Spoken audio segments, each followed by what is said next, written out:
વિદ્યાર્થી મિત્રો, good morning to all of you. ધોરણ 10નું આ 25મું લેક્ચર છે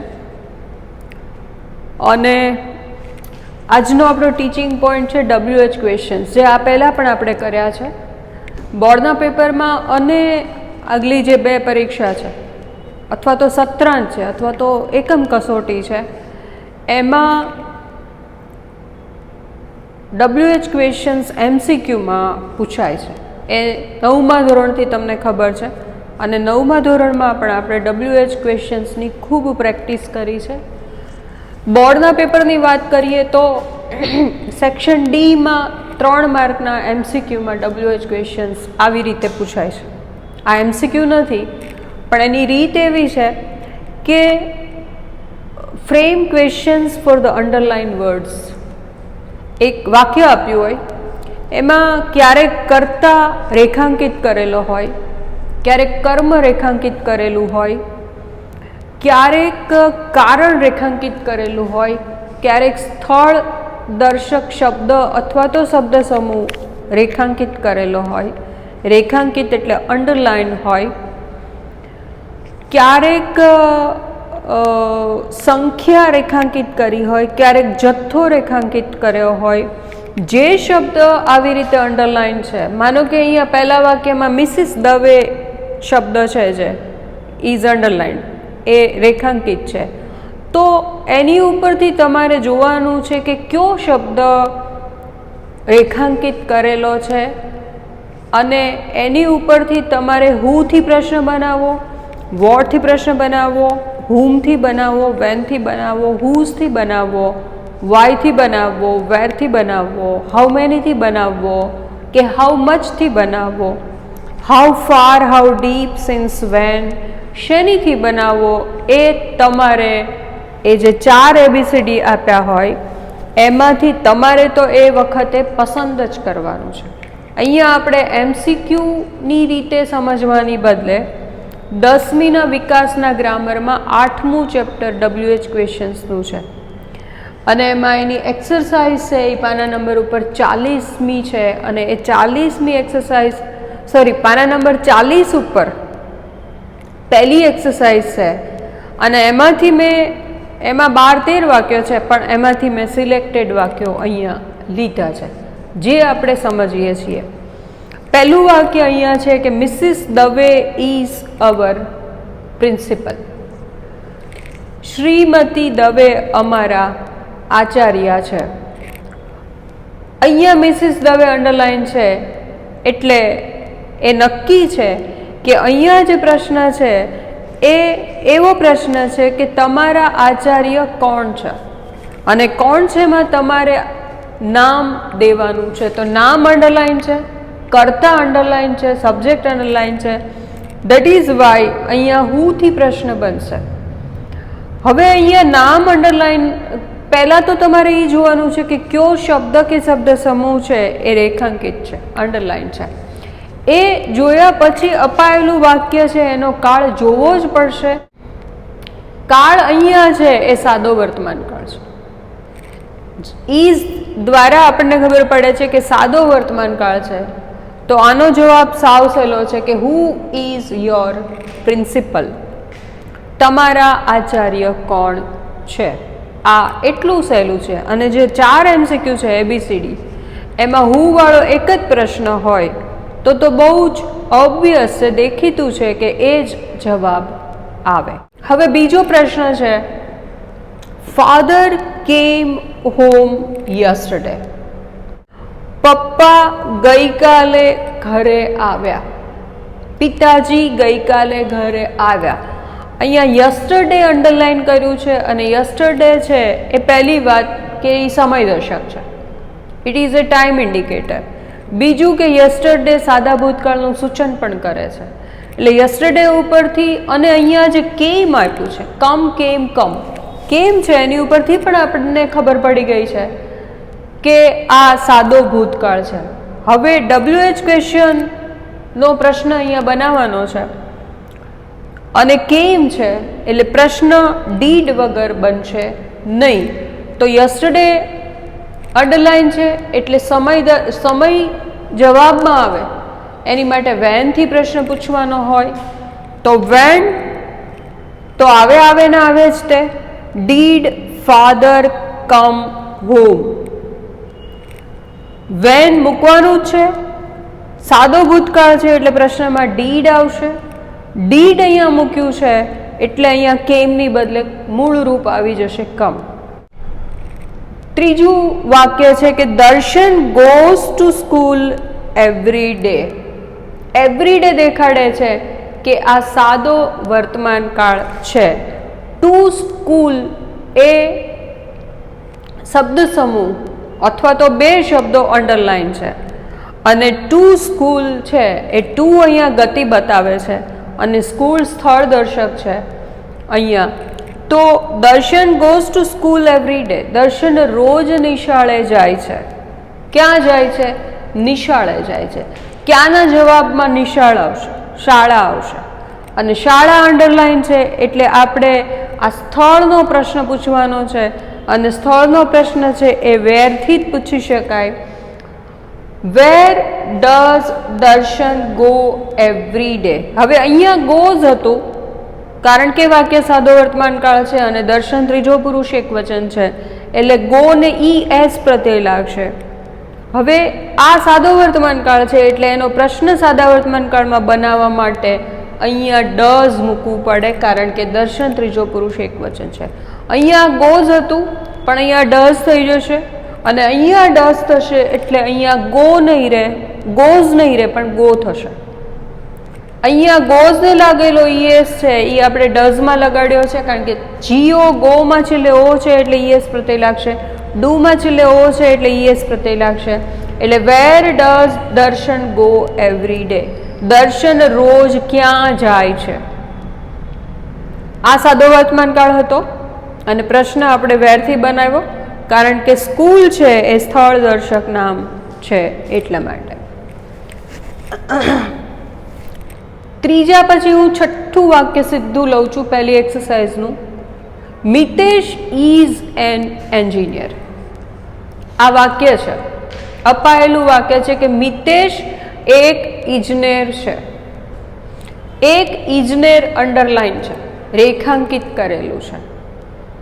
તો એ જવાબમાં આવે એની માટે ગુજરાતીમાં આપણે કેવો પ્રશ્ન બનાવીએ કે મિતેશ શું છે? મિતેશ શું છે? What is your father? તમારા પિતાજી શું છે એટલે શું કરે છે? My father is an advocate, my father is a doctor, my father is a teacher, my father is a clerk, my father is a salesman. તો શું છે એટલે તમારા પિતાજી, તમારા પપ્પા, તમારા મમ્મી કે તમારો મોટો ભાઈ શું કરે છે એ કહેવાનું છે. પ્રશ્ન વોટથી બનશે. What is Mitesh? આ એનો સાવ સહેલો પ્રશ્ન બનશે કે વોટ ઇઝ મિતેશ? મિતેશ શું છે? તો મિતેશ ઇઝ એન એન્જિનિયર. સીધું 6 પછી 7માં આવીએ છીએ. The monkey is sitting on the tree. અહીંયા ઓન ધ ટ્રી રેખાંકિત કરેલા 3 શબ્દો છે અને ઓનથી શરૂ થાય છે એટલે આ છે એ સ્થળ દર્શક શબ્દ સમૂહ છે. એ પ્લેસ ઇન્ડિકેટર છે, પ્લેસનો નિર્દેશ કરે છે, સ્થળનો નિર્દેશ કરે છે અને પેરેલલ 3 શબ્દો છે. આથી કરીને એ શબ્દ સમૂહ છે એટલે ઓન ધ ટ્રી એ જવાબ આવે એની માટે આપણે વેરથી પ્રશ્ન પૂછવો પડે. વાંદરો વૃક્ષ ઉપર બેઠો છે. ઇઝ સિટિંગ છે એ ચાલુ વર્તમાન કાળ દર્શાવે છે. એકચ્યુઅલી તો આ વાક્યમાં નાવ હોવું જોઈએ, ચાલુ વર્તમાન કાળ દેખાડતું, પણ આમાં નથી. આપણે મૂકી શકીએ. ક્યાં બેઠો છે? ઝાડ ઉપર બેઠો છે. વેર ઇઝ ધ મંકી સિટિંગ? હવે અહીંયા ઇઝ અને સિટિંગ બંનેને તોડીને ધ મંકી છે એ કર્તાને આપણે અંદર ઇન્સર્ટ કરવાનો છે. વેર ઇઝ સિટિંગ મંકી એવું ન થાય. Where is the monkey sitting? Where the monkey is sitting પણ નહીં થાય, where is the monkey sitting. તો અહીંયા આપણે વેરનો ઉપયોગ કર્યો કારણ કે સ્થળ દર્શક અંડરલાઈન છે, ચાલુ વર્તમાન કાળ છે એટલે રચના આવી થશે. 7 પછી હું સીધું 10મું વાક્ય લઉં છું જે આવી રીતે છે. The peon rang the bell at 7 AM. પટાવાળાએ સવારે 7 વાગે બેલ વગાડ્યો. રેંગ જોઈ લો, રેંગ છે એ રિંગનું ભૂતકાળનું રૂપ છે. રિંગ, રેંગ, રંગ. હવે રેંગ જ્યારે ભૂતકાળનું રૂપ છે ત્યારે આ વાક્ય સાદા ભૂતકાળનું છે એ સમજાય છે. સમય દર્શક 7 AM આપ્યું છે પણ યસ્ટરડે એવું આપ્યું નથી, તો આપણે ક્રિયાપદ પાસે જવું પડે કાળ કયો છે એ નક્કી કરવા માટે. સાદો ભૂતકાળ છે, સમય અંડરલાઈન છે એટલે પ્રશ્ન વેનથી બનશે. પટાવાળાએ 7 વાગે બેલ વગાડ્યો. પટાવાળાએ ક્યારે બેલ વગાડ્યો એવો પ્રશ્ન ગુજરાતીમાં થાય છે. અંગ્રેજીમાં when did the પિયુન ring the bell. When did. હવે ડીડ કેમ આવે છે? કારણ કે સાદો ભૂતકાળ છે. અહીંયા ડીડ મૂકીએ છીએ, ડુ અને ડઝનું ડીડ થાય. ડુ ડઝ સાદા વર્તમાન કાળમાં આવે, ડીડ સાદા ભૂતકાળમાં આવે અને ડન ભૂત કૃદંત છે. તો ડીડ અહીંયા મૂકીએ છીએ. ધેટ ઇઝ વાય અહીંયા રેંગની બદલે રિંગ થઈ જશે. અહીંયા ડીડ અને અહીંયા પણ રેંગ એવું નહીં થાય, તો બે ભૂતકાળના રૂપો થઈ જશે અને જવાબ ખોટો પડે. When did the પિયુન ring the bell. હવે ધોરણ 10નું જે વિકાસનું ગ્રામર છે જેમાંથી હું આ એક્સરસાઇઝ કરાવું છું એના પાના નંબર 40 ઉપર એક્સરસાઇઝ નંબર 2ના વાક્યો આપણે જોઈએ છીએ. જે એક્સરસાઇઝની સૂચના એવી છે કે frame questions using why and which અથવા તો which or why for the underline words. વાક્યોમાં જે શબ્દો કે શબ્દ સમૂહો રેખાંકિત કરેલા છે એ શબ્દો કે શબ્દ સમૂહ માટે વાય કે વિચ દ્વારા પ્રશ્ન બનાવો WH. પરીક્ષામાં આપણને આવું કાંઈ કીધું હોતું નથી કે આપણે પ્રશ્ન વાયથી બનાવવાનો છે કે વિચથી કે વેરથી કે હુથી કે વોટથી. એ આપણે જ નક્કી કરવાનું છે. આ તો પ્રેક્ટિસ માટેની એક્સરસાઇઝ છે. હવે એ એક્સરસાઇઝ 2નું પહેલું વાક્ય આવું છે. Heli is happy to win the prize. To win the prize રેખાંકિત કરેલું છે. હેલી ઇનામ જીતીને ખુશ છે. હેલી ઇનામ જીતીને ખુશ છે.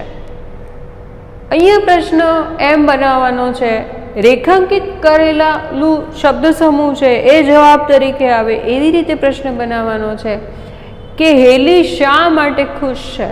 તમે જુઓ કે વાક્ય કેટલું લાંબુ છે અને એનો પ્રશ્ન આટલો જ છે કે વાય ઇઝ હેલી હેપી. હેલી શા માટે ખુશ છે, ધેટ્સ ઓલ. અહીંયા પૂરું થઈ ગયું. Why is Haley happy. ઇઝ સાદો વર્તમાન કાળ દેખાડે છે જે આપણે અહીંયા કન્ટિન્યુ કરીએ છીએ. એની પછીનું વાક્ય છે કે ઉમંગ સિલેક્ટેડ ધ બેસ્ટ એપલ્સ. ઉમંગે સારામાં સારા સફરજનો ખરીદ્યા હતા. ખરીદ્યા હતા નહીં પણ ઉમંગે સારામાં સારા સફરજનો પસંદ કર્યા હતા. અહીંયા ધ બેસ્ટ એપલ્સ 3 શબ્દો અંડરલાઈન છે. શ્રેષ્ઠમાં શ્રેષ્ઠ, શ્રેષ્ઠમાં શ્રેષ્ઠ નહીં, શ્રેષ્ઠ સફરજનો, ઉત્તમ સફરજનો, સારા સફરજનો પસંદ કર્યા હતા.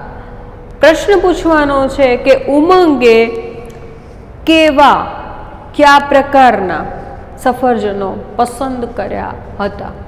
હવે વિચથી પ્રશ્ન પૂછો છો ત્યારે વિચ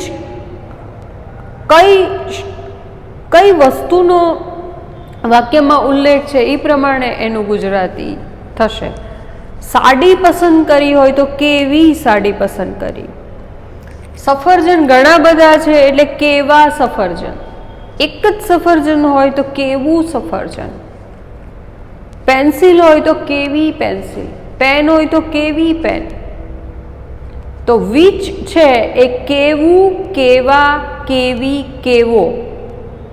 કયું નામ છે, જે વાક્ય છે એમાં કયું નામ છે. નામ સ્ત્રીલિંગ છે, પુલ્લિંગ છે, નપુંસકલિંગ છે કે નામ બહુવચન છે. એની ઉપરથી એનું કેવી, કેવા, કેવો, કેવું એવું ગુજરાતી કરવાનું છે. ગુજરાતીમાં આવા 4 શબ્દો થાય છે, જ્યારે અંગ્રેજીમાં એની માટે વિચ કયો એટલે આવી જાય છે. હવે વિચથી પ્રશ્ન પૂછતી વખતે ક્યારેક વિચ ટાઈપ ઓફ. કોઈ બેન છે એ સાડીની દુકાને ગયા હોય તો દુકાનવાળો એવું પૂછે, કારણ કે દુકાનમાં શોરૂમમાં સાડીની બહુ બધી રેન્જ હોય. સુતરાઉ સાડી હોય, સિલ્કની સાડી હોય, વર્કવાળી સાડી હોય, સાદી સાડી હોય.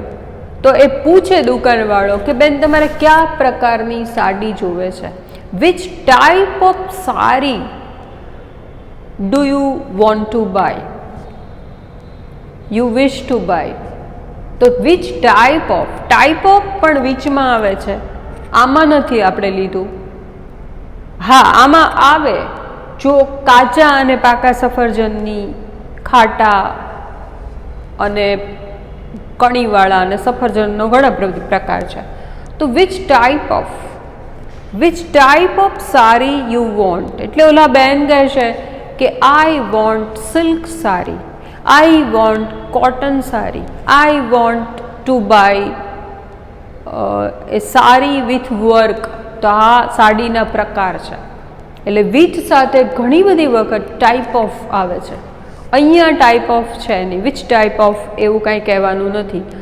વિચમાં એક બીજી સરસ વાત એ છે કે વિચ રચનાની દ્રષ્ટિએ બીજાથી જુદું છે. વિચ પછી જે નામની વાત કરતા હોય એ નામ એકવચનમાં હોય કે બહુવચનમાં તરત જ મૂકી દેવાનું છે. Which apples did Umang select. Selected છે એટલે ડીડ આવશે પ્રશ્નમાં, અને ડીડ આવશે એટલે અહીંયા સિલેક્ટેડ નહીં આવે, માત્ર સિલેક્ટ આવશે. કારણ કે અહીંયા આપણે ક્રિયાપદને ભૂતકાળ કરીએ છીએ. ડીડ ઓપરેટર છે. ડીડ વગર સાદા ભૂતકાળનો પ્રશ્ન WH નો બનશે નહીં, સિવાય કે હુ હોય તો એમાં ડીડ ન આવે. તો which apples did Umang select. અંગ્રેજીમાં વિચ 2 છે, WITCH આવું પણ એક વિચ છે.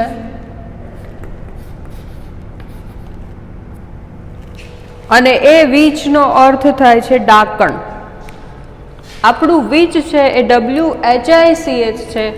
WITCH એનો અર્થ વિચ, વિચક્રાફ્ટ એવા બધા શબ્દો છે. એનો અર્થ વિચનો અર્થ ડાકણ પણ થાય છે.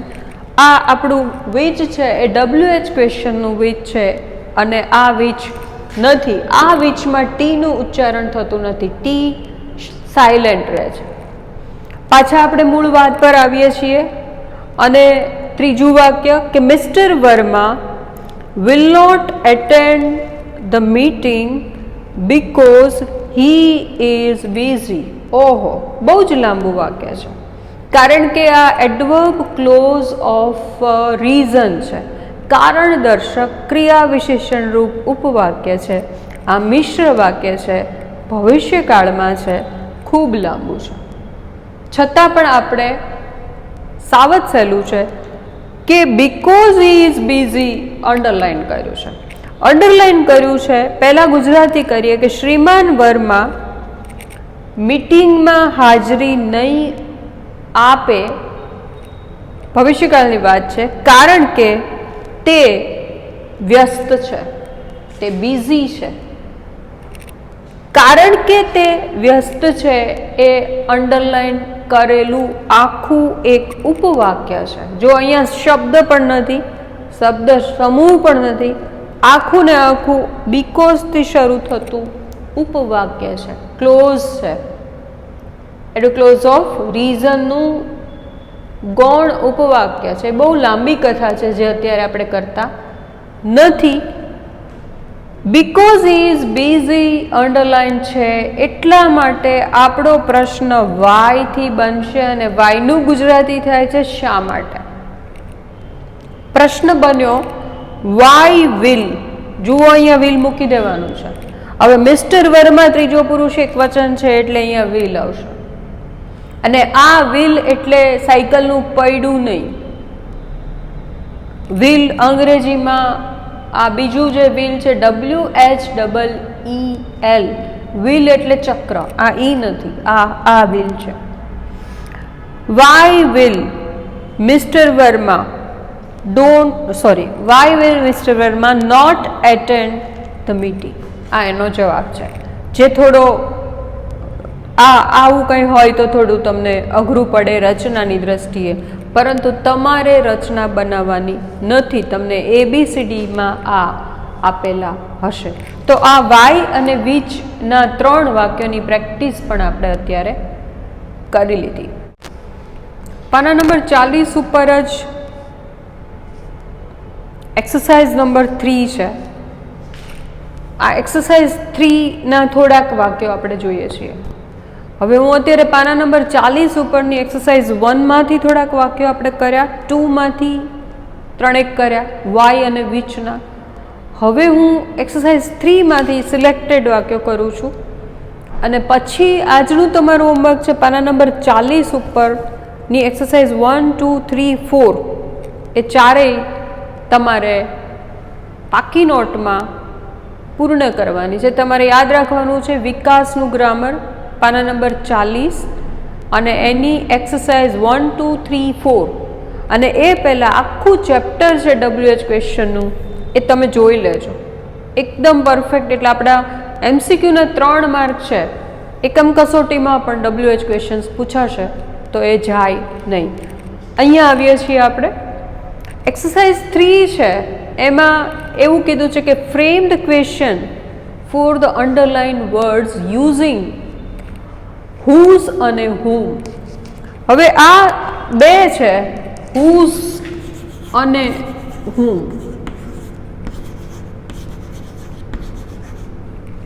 એમાં આ હુઝ છે એ કોનું,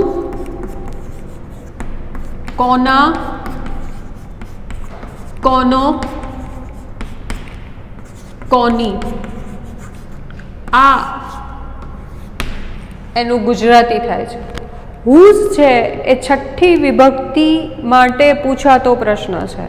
આપણી જે સંબંધક વિભક્તિ છે એ વ્યક્તિની વસ્તુ ઉપરની માલિકી દર્શાવે છે, પોઝેશન દર્શાવે છે. આથી કરીને છઠ્ઠી વિભક્તિના અંગ્રેજીમાં પોઝેસિવ કેસ કહેવાય છે. કેસ એટલે વિભક્તિ અને પોઝેશન એટલે માલિકી. તો હુઝથી પ્રશ્ન પૂછો છો ત્યારે કોનું, કોના, કોનો, કોની. હવે આ જે નોની નુના છે એ છઠ્ઠી વિભક્તિના પ્રત્યય છે. એ પછી સંસ્કૃત હોય કે ગુજરાતી હોય કે અત્યારે ઇંગ્લિશમાં એક જ શબ્દ છે હુઝ, પણ એના ગુજરાતી 4 થાય છે કોનું, નોની, નુના. હવે એનો આધાર નામ છે કે જેની તમે વાત કરો છો કે નામ કયું છે. તો નામ ઉપરથી કાં તો એનું ગુજરાતી કોનું થાય છે, નહીંતર કોના થાય છે, કોનો થાય છે, કોની થાય છે. તો નામ it depends on the noun or the person or the subject કે જેની માલિકીની વાત થાય છે એ કઈ વસ્તુની માલિકીની વાત થાય છે. અહીંયા છે કે ધેટ ઇઝ મોહન્સ ફાર્મ. પેલું ધેટ ઇઝ એ દૂર છે. પહેલું મોહનનું ખેતર છે. હવે અહીંયા મોહન્સ છે એ અહીંયા એપોસ્ટ્રોફી છે કારણ કે મોહન વ્યક્તિ છે એટલે એની માલિકીનું ખેતર છે. અહીંયા એપોસ્ટ્રોફી પછી એસ આવશે અને એપોસ્ટ્રોફી પછી એસ આવે એવું નામ અંડરલાઇન હોય તો એમાં આપણે હુઝનો ઉપયોગ કરવો જ પડે કારણ કે એ માલિકી દર્શક છે. તો સાવ સહેલો પ્રશ્ન છે કે હુઝ ફાર્મ ઇઝ ધેટ. અહીંયા ધેટ ઇઝ છે એ ઉલટાઈ જશે ધેટ ઇઝનું થઈ જશે ઇઝ ધેટ. પહેલું ખેતર કોનું છે? પહેલું ખેતર મોહનનું છે. હવે ખેતર છે એ નાનેતર જાતિમાં આવશે. કોનું ખેતર? કોના મિત્રો? કોની પેન? કોનો ભાઈ? તો કયા નામની વાત કરો છો? પેનની વાત કરો છો, ભાઈની વાત કરો છો, ખેતરની વાત કરો છો, બેન્ચની વાત કરો છો, બોર્ડની વાત કરો છો? જેની વાત કરો છો એની ઉપરથી નોની નુના પ્રત્યય લાગશે. Whose farm is that? પહેલું ખેતર કોનું છે? અહીંયા પહેલું ખેતર મોહનનું છે. ખેતર છે એટલે મોહનનું છે, તો મોહનની માલિકીનું છે. It is possessed or it belongs to Mohan.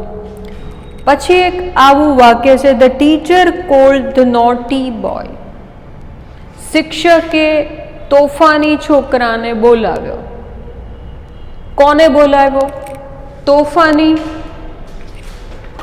તોફાની છોકરાને બોલાવ્યો. તો અહીંયા આપણે ઉપયોગ કરવાનો છે ધ નોટી બોય અંડરલાઇન છે. આ શબ્દ સમૂહ અંડરલાઇન છે. બોય એ નામ છે અને નોટી એ વિશેષણ છે. છોકરો નિશ્ચિત છે ક્લાસમાં, તોફાની છે એ. The naughty boy. અહીંયા આપણે હુમથી પ્રશ્ન બનાવવાનો છે અને હુમનું ગુજરાતી થાય છે કોને. હવે કોનેથી પ્રશ્ન બનાવો છો ત્યારે તમે શિક્ષકે તોફાની છોકરાને બોલાવ્યો. કોને બોલાવ્યો? તોફાની છોકરાને. કોને? જેમ આમાં નોની નુના પ્રત્યય હતો એમ આ બીજી વિભક્તિ છે. હુમ છે એ બીજી વિભક્તિનો નિર્દેશ કરે છે અને બીજી વિભક્તિ છે એ કર્મ વિભક્તિ છે. એ પછી સંસ્કૃતમાં પણ કર્મ જ છે. એને ઇંગ્લિશમાં ઓબ્જેક્ટિવ કેસ કહેવાય છે. Objective case. કેસ એટલે વિભક્તિ અને ઓબ્જેક્ટ એટલે વસ્તુ, પરંતુ અહીંયા વસ્તુ નથી. હુમ હંમેશા વ્યક્તિની વાત હોય તો જ આવે.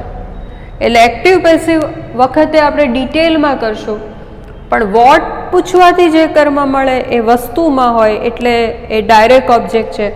હુમ પૂછવાથી જે કર્મ મળે એ વ્યક્તિમાં મળે એટલે એ ઇનડાયરેક્ટ ઓબ્જેક્ટ છે. કારણ કે ઓબ્જેક્ટના બે પ્રકાર છે, ડાયરેક્ટ ઓબ્જેક્ટ, ઇનડાયરેક્ટ ઓબ્જેક્ટ.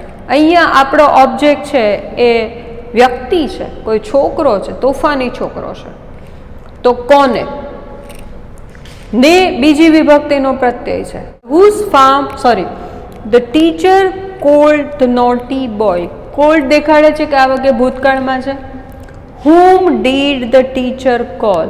શિક્ષકે કોને બોલાવ્યો હતો? તોફાની છોકરાને. તોફાની છોકરો અંડરલાઇન છે. હુમથી પ્રશ્ન બનાવ્યો. સાદો ભૂતકાળ છે એટલે અહીંયા ડીડ મૂક્યું અને એટલે અહીંયા કોલ આવશે.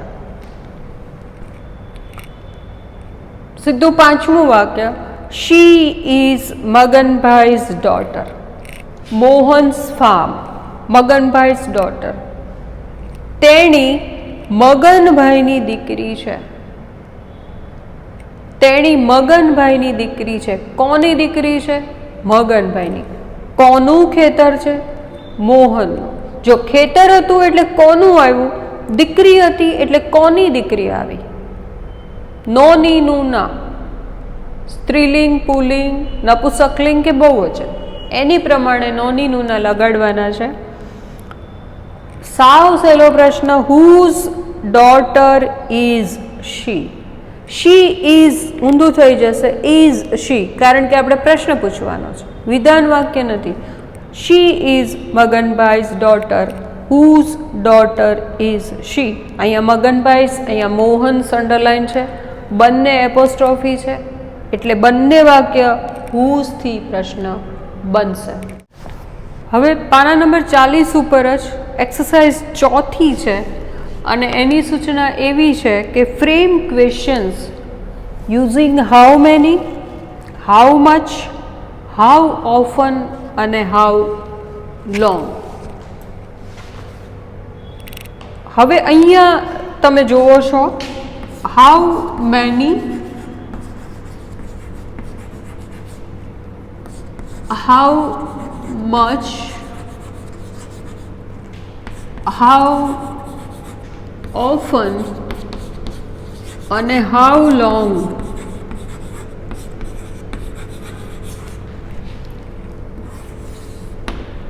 આનીથી પ્રશ્ન બનાવવાના છે અને પહેલાં જોવાનું છે કે કયો શબ્દ કે શબ્દ સમૂહ છે એ રેખાંકિત કરેલો છે.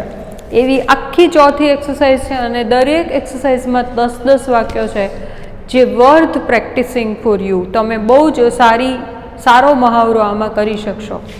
હવે આ સહેજ સમજી લઈએ એકાદ મિનિટમાં કે હાઉ મેની ક્યારે આવે કે જ્યારે અપાયેલું નામ ગણી શકાય એવું હોય. If the noun is countable, વાક્યમાં અપાયેલું નામ ગણી શકાય એવું હોય ત્યારે છે એ હાઉ મેની આવે. એટલે કે વાક્યમાં કોઈ સંખ્યા આપી હોય 10, 20, 50 એ કાઉન્ટેબલમાં આવશે તો હાઉ મેની આવશે.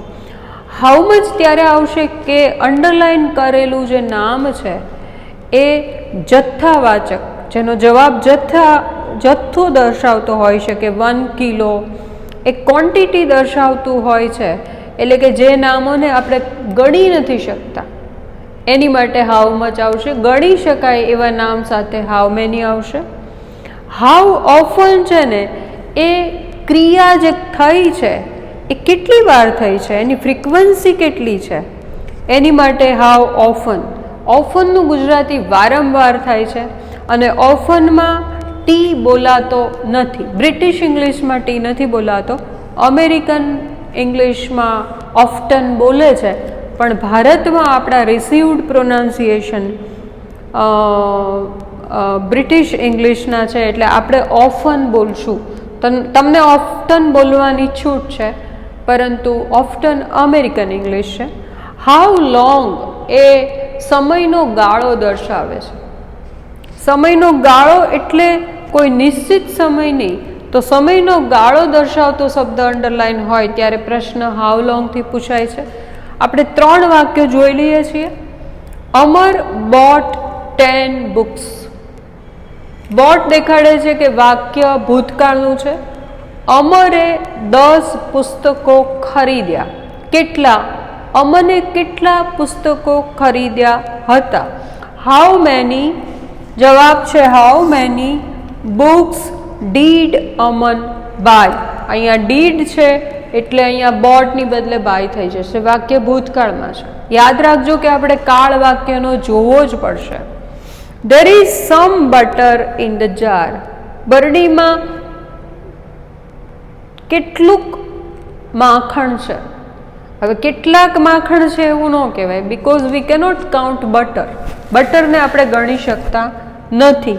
તો આ સમ છે એ અનિશ્ચિત સમ છે, એ સંખ્યા દર્શાવતું નથી, એ જથ્થો દર્શાવે છે. કેટલું માખણ છે.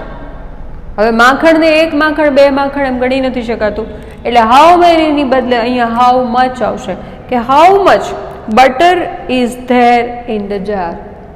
રચનામાં ભૂલ થવી જોઈએ નહીં, પણ તમારે રચના બનાવવાની નથી. How much butter. How much અને હાઉ મેનીમાં જે નામ વિશે પૂછતા હોય એ નામ તરત જ મુકાઈ જશે. હાઉ મેની પછી અહીંયા બુક્સ, હાઉ મચ પછી અહીંયા બટર. ત્રીજું અને છેલ્લું વાક્ય, પૂજા વેઇટેડ ફોર એન અવર. આ અંડરલાઇન છે. પૂજાએ 1 કલાક રાહ જોઈ હતી. તો how long, how long did Pooja wait. પૂજાએ કેટલી રાહ જોઈ હતી. તો આ 1 કલાક છે એ પીરિયડ ઓફ ટાઈમ બતાવે છે, સમયનો ગાળો બતાવે છે, અને એટલે હાઉ લોંગ આવશે.